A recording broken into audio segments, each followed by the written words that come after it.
Good morning বন্ধুরা। এই যে গোলা পেয়ার দুটো দেখছেন, এ দুটো পায়রা আমার বাড়ির খুব শখের এবং পুরনো পায়রা।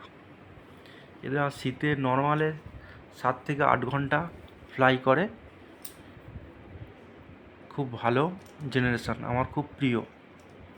তো আপনাদের কারো যদি এর বেবি কিনতে ইচ্ছুক হন তো আমি সেল করব। এই যে দুটো বেবি দেখছেন, ওদেরই বাচ্চা। আশা করি খুব ভালো ফ্লাই করবে, যেহেতু ধাড়ি আমার কাছে উড়েছে অনেক। আপনারা নিতে পারেন, ঠকবেন না। আর এটুকু বলতে পারি, আপনারা সেটিং করে উড়িয়ে দেখবেন, যদি না ফ্লাই করে রিটার্ন করে নেওয়া হবে। এই গ্যারান্টিটা আপনাদের দেওয়া হচ্ছে। তো আপনারা যদি নিতে ইচ্ছুক হন, আমার দেওয়া ফোন নাম্বারে কল করবেন।